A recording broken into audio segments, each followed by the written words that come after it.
Asifiwe. Sisi tunatarajia Christmas. Sisi tunatarajia mfalme ambaye atakuja kuwa pamoja nasi. Na mama, ushuhuda yako ni ya kwamba Mungu ako pamoja nawe. Mie wote. Mara ya kwanza tulikuja, ulikuwa huko. Sasa uko hapa. Una nguvu mpya. Hata umeanza kutembea, ni kwa sababu Mungu yuko pamoja nawe. Uniruhusu niseme ya kwamba hii injili iliandikwa na Mathayo mtakatifu. Mathayo mtakatifu sura ya kwanza kifungu cha 18 mpaka 25. Aliwaandikia Wayahudi watarajie mfalme ambaye atakuja kuwa pamoja na wao. Jambo la kwanza, mfalme ambaye yuko pamoja naye, mpango wake unapita mawazo ya wanadamu. Watu wamekupangia mengi, lakini kenye Mungu amepanga ni tofauti. Wengine wanaweza sema utaenda chini, lakini Mungu anasema utainuka katika jina la Yesu Kristo. Yusufu akaambiwa na malaika, mimba ya Maria ni kwa uwezo wa Roho Mtakatifu. Hata yeye alishangaa kwa sababu mpango wa Mungu na mfalme ambaye anakuja kwa kwetu, mpango wake unapita mawazo ya wanadamu. Yeye ndio anaponya, yeye ndio anabariki, yeye ndio anafungua njia. Hata leo tumefungua hii nyumba na kesho unasherehekea Krismasi kwa sababu mpango wa Mungu na mfalme pamoja nasi anapita mawazo ya wanadamu. Kitu cha pili, anataka tumtii. Yusufu akafanya vile alivyoambiwa na malaika. Alitii. Ukitaka kubarikiwa lazima utii. Hata sisi tunatii kwa sababu tunaitwa na Mungu kutubu, kunyenyekea na kumwabudu wakati huu.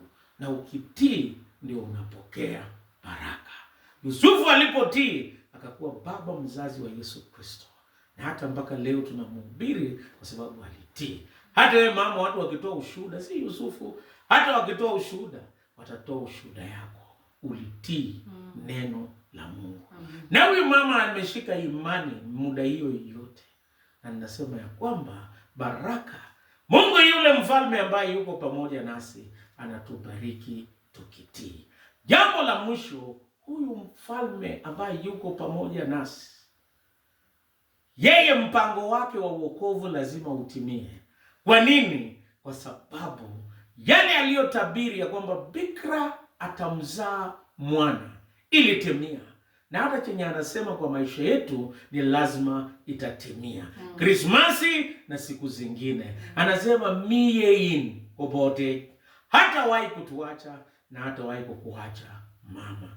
Unabii ambaye ametoa ni ya kwamba atakuinua, atakubariki, atakuongoza, na Mungu ni mwaminifu. Kerasta Yesu.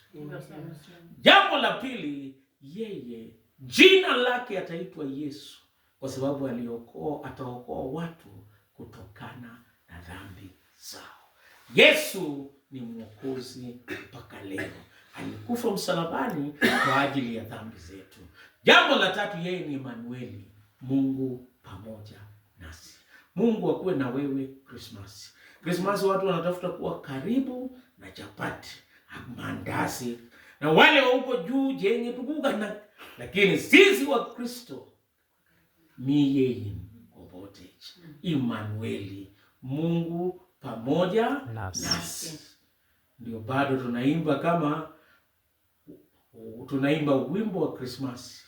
Na tukiimba wimbo wa Krismasi tunasema njoni na furaha enyi wa imani, njoni Bethlehemu upesi. Amezaliwa jumbe wa mbinguni, njoni tumwabudu, njoni tumwabudu.